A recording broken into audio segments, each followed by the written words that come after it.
so let's read the question. The question is saying define auxotrop, यानी कि हमें auxotrop को define करना है.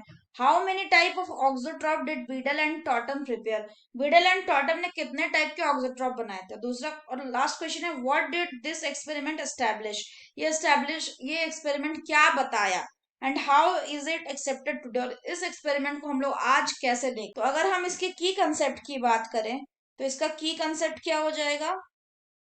की कंसेप्ट हो जाएगा beetle and Tatum experiment. Beetle and Tatum experiment. तो अगर हम बीडल एंड टॉटम एक्सपेरिमेंट की बात करें तो इन्होंने किस पे एक्सपेरिमेंट किया था? इन्होंने एक्सपेरिमेंट किया था न्यूरोस्पोरा क्रैसा. न्यूरोस्पोरा क्रैसा पे. ये क्या है? ये एक तरह का फंजाई है. इन्होंने क्या किया था कि न्यूरोस्पोरा क्रैसा पे एक्सरे को डाला था, इरेडिएट किया था. X-ray irradiated. जब इन्होंने न्यूरोस्पोरा क्रैसा पे एक्सरे को इरेडिएट किया तो उनको बहुत सारे न्यूट्रिशनल म्यूटेंट मिले. क्या मिले? न्यूट्रिशनल म्यूटेंट मिले, जिनको इन्होंने क्या नाम दिया? ऑक्सोट्रॉप्स. ऑक्सोट्रॉप्स.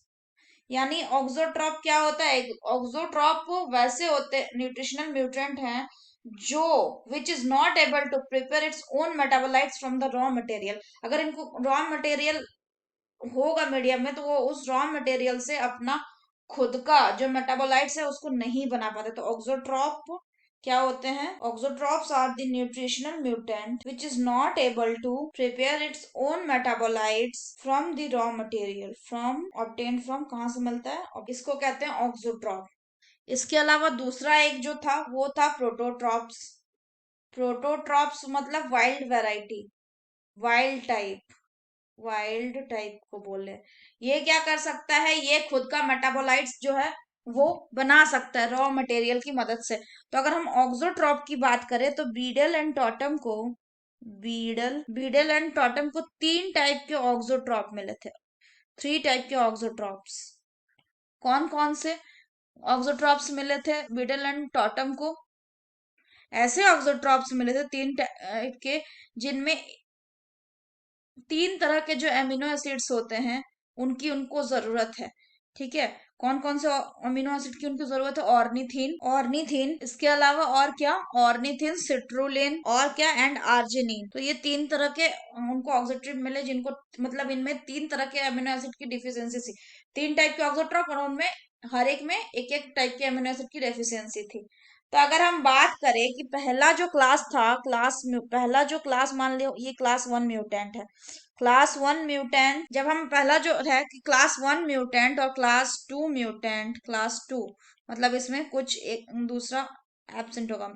और जो क्लास 3 म्यूटेंट है क्लास, और लास्ट वाला क्या था? वाइल्ड टाइप यानी प्रोटोट्रॉप. इसको जब रख दिया गया मिनिमल मीडियम में तो देखे कि सिर्फ किसमें ग्रोथ हुआ? सिर्फ वाइल्ड टाइप में ग्रोथ हुआ. बाकी ये तीनों अनएबल टू ग्रो. तो ये तीनों क्या है? ये ग्रो नहीं कर पाए. सेकंड में इन्होंने क्या देखा कि जो क्लास 1 म्यूटेंट है, फिर क्लास 2 म्यूटेंट है, इसको इन्होंने इसके बाद क्या दिया? इसके बाद इन्होंने इसमें प्रोवाइड किया मीडियम में ऑर्निथीन.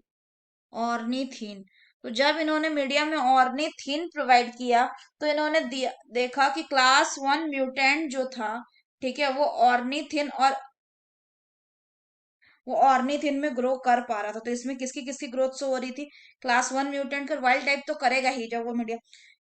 क्लास 1 म्यूटेंट और वाइल्ड टाइप म्यूटेंट जो है ये दोनों ग्रो कर पा रहे थे ऑर्निथिन में, जबकि क्लास 2 म्यूटेंट और क्लास 3 म्यूटेंट ग्रो नहीं कर पाते. सिमिलरली इसके बाद थर्ड केस में क्या दिया इन्होंने? थर्ड केस में इन्होंने दिया सिट्रुलिन. जब इन्होंने सिट्रुलिन दिया तो इन्होंने देखा कि सिट्रुलिन के प्रेजेंस में इन्होंने क्या देखा कि जो सिट्रुलिन है उसके प्रेजेंस में जो क्लास 2 म्यूटेंट है ये भी ग्रो कर गया. तो अब कौन ग्रो कर रहा है? सिट्रुलिन भी ग्रो कर रहा है. और मीडियम में पहले ही हमने ऑर्निथिन डाल दिया, मीन क्लास 1 भी ग्रो करेगा, क्लास 2 भी ग्रो करेगा, और जो वाइल्ड टाइप है ये भी ग्रो कर रहा है. लेकिन क्लास 3 म्यूटेंट तब भी नहीं ग्रो. क्लास 3 म्यूटेंट को ग्रो करवाने के लिए इसका मतलब इस आर्जिनिन की जरूरत है. आर्जिनिन. तो लास्ट में जब आर्जिनिन डाल दिया तब हमने देखा कि इस जब आर्जिनिन डाले हमने मीडियम में तो क्लास 1 भी ग्रो कर गया, क्लास 2 भी, क्लास 3 भी, एंड वाइल्ड तो ग्रो कर ही रहा था. तो इससे इन्होंने क्या कंक्लूजन दिया कि कोई एक प्रिकर्सर रहा होगा, क्या प्रिकर्सर रहा होगा जो बना रहा था ऑर्निथिन को, ऑर्निथिन को, और ऑर्निथिन से फिर क्या बन रहा था, सिट्रोलिन, सिट्रोलिन, और सिट्रोलिन से क्या बन रहा था, आर्जिनिन, आर्जिनिन। तो यानी कि जो प्रिकर्सर है उससे ऑर्निथिन के बनने को कोई, यानी कि जो प्रिकर्सर है उससे ऑर्निथिन को बन उससे ऑर्निथिन के बनने को कौन कंट्रोल कर रहा था, कोई जीन ए कंट्रोल कर रहा होगा। सिमिलरली ऑर्निथिन से सिट्रोलिन के बनने को कोई जीन बी कंट्रोल कर रहा होगा, और जो सिट्रोलिन से आर्जिनिन है इसको बनने को कोई जीन सी कंट्रोल कर रहा है। यानी जीन ए क्या बना रहा होगा, कुछ एक एंजाइम बना रहा होगा, एंजाइम ए, और gene B enzyme B, and gene C क्या बनाएगा, एंजाइम सी। यानी कि हर एक एंजाइम के बनने के लिए एक एक जीन स्पेसिफाइड है। तो इसीलिए कोई भी डिफेक्टिव एंजाइम अगर बन रहा है due to the defect of mutant gene, अगर मान लो किसी में कोई एंजाइम नहीं बन रहा, वो इसलिए क्योंकि किसी एक के जीन में डिफेक्ट हो गया। तो इन्होंने क्या कंक्लूड कर दिया, that defective enzyme are due to defective mutant gene, mutant gene. तो इसीलिए जीन कैसे ये करता है, therefore gene express their control by the synthesis of enzyme, gene express their control कैसे, by the synthesis of enzyme। और इनके इस खोज के लिए बीडल और टॉटम को नोबेल प्राइज भी मिला। क्या मिला, नोबेल प्राइज, कौन से ईयर में, 1958 के। पर अगर हम बात करें कि क्या ये जो था, तो इन्होंने क्या दिया, फाइनली इन्होंने दिया one gene one enzyme hypothesis, यानी एक जीन एक एंजाइम को बनाएगा, वो दिया।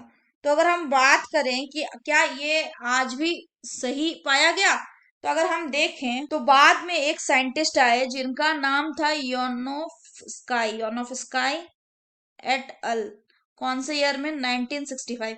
इन्होंने क्या देखा, 1965 इन्होंने देखा कि एंजाइम, अगर ई कोलाई की बात करें तो ई कोलाई में इन्होंने देखा एक एंजाइम होता है जिसका नाम है ट्रिप्टोफैन सिंथेटेज, ये जो ट्रिप्टोफैन सिंथेटेज है ये क्या है, इसमें दो सेपरेट पॉलीपेप्टाइड था, क्या था, टू सेपरेट पॉलीपेप्टाइड्स। और ये जो दो सेपरेट पॉलीपेप्टाइड्स था वो कौन कौन से थे, वो थे ए एंड बी। तो जो ए पॉलीपेप्टाइड है उसको कौन बनाता था, उसको बना रहा है ट्रिप ए, यानी ट्रिप ए। और जो बी पॉलीपेप्टाइड है इसको कौन बनाता है, इसको बनाता है ट्रिप बी। ये जो ट्रिप ए और ट्रिप बी क्या है, ये स्पेसिफिक जीन्स है। यानी कि एक ही एंजाइम में अगर दो पॉलीपेप्टाइड है तो दो पॉलीपेप्टाइड को बनाने के लिए दो अलग अलग जीन यूज हो रहा है। यानी कि वन एंजाइम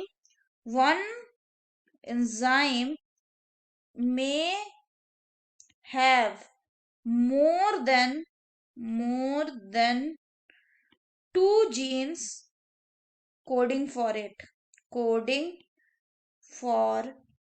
तो इसीलिए जो बीडल एंड टॉटम का एक्सपेरिमेंट था वो बाद के टाइम में गलत साबित हुआ।